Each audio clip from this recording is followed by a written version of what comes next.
नमस्ते YouTube family. तर पहा, आपण सुंदर असं गावरान पद्धतीची मिसळ तयार करणार आहोत. म्हणजे जे कॉलेजचे मुलं-मुली हॉस्टेलवर असतात त्यांना मिक्सर, वाटण वगैरे करायची काहीच गरज नाही.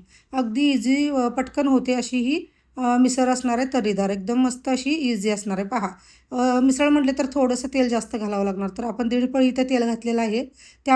मध्ये मी स्वच्छ धुतलेला कढीपत्ता पहिला फोडणीला घातला. त्यानंतर ठेचलेला लसूण घातलेला आहे. लसणाचा थोडासा कलर बदलूसपर्यंत परतून घ्यायचं. थोडासा कलर बदलला की आपण यामध्ये मसाले घालायचे आहेत. तर पहा, मी आता याच्यामध्ये घरगुती आपली लाल तिखट आहे ना ती घातलेली आहे. त्यानंतर थोडासा कलरसाठी बेडगी मिरची, लाल मिरची पावडर घातलेली आहे आणि थोडासा एक चमचाभर गरम मसाला, आपला पोह्याचा जो चमचा असतो ना त्याचा एक चमचा गरम मसाला. आणि मी इथे मटकी पहा शिजवून वगैरे काय घेतलेली नाही आहे. तुम्ही हवं असेल तर हळद घालून शिजवू शकता कुकरला एक शिट्टी करून. पण मी इथं झटपट रेसिपी आहे त्यामुळे मटकी स्वच्छ धुवून घेतलेली आहे. मटकी याच्यामध्ये आता या मसाल्यामध्ये थोडी परतून घ्यायची. थोडीशी परतली की आपण यामध्ये गरम पाणी घालायचं आहे. कोमट पाणी घाला. कोमट पाणी घालायचं आहे. आता माझा हा जो रस्सा आहे 4 वाटी आहे. तर 4 वाटी रश्श्यासाठी मी पाणी घातलेलं आहे तेवढ्या प्रमाणात. तर सुंदर अशी तर्रीदार मिसळ आपली इझी पटकन होऊन जाते.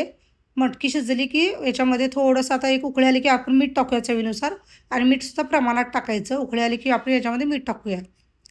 मीठ प्रमाणात का टाकायचं, तर मिसळमध्ये आपण फरसाणा वापरतो. फरसाणामध्ये ऑलरेडी मीठ असतं. त्यामुळे मिठाचं प्रमाण आपल्या चवीनुसारच ठेवायचं. थोडंसं कमी असेल तरी चालेल.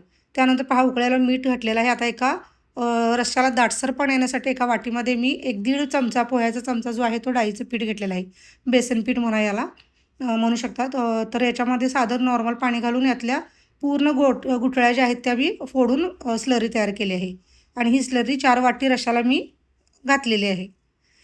पहा, आता 2 ते 3 मिनटात रश्श्याला असा थोडासा घटसरपणा येतो.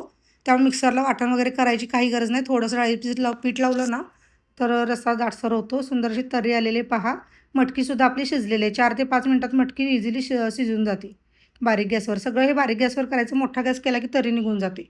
त्यानंतर पहा, मी आता ताट सर्व्ह करायला घेतलेलं आहे. लिंबू, कांदा, दही दही हवं असेल तर दही घ्या. तर्रीची वाटी आहे आपली रश्श्याची. आणि पहा, फरसाणाचं मी मिसळ करत आहे. हवं असेल तर तुम्ही म्हणजे पापडी, शेव असं सुद्धा वापरू शकता याच्यामध्ये, चिवडा वगैरे. तर पहा, मटकी घातलेली आहे शिजलेली. कढीपत्त्याची फोडणी मारल्यावर छान असा कढीपत्त्याचा मस्त अशी फोडणी बसलेली असते. पहा, ब्रेडबरोबर सर्व्ह केलं आहे. चवीला खूप छान लागते, आवडते. तर नक्कीच तुम्हाला आवडली असेल रेसिपी, ट्राय करून पहा. इझी आहे. Thank so much.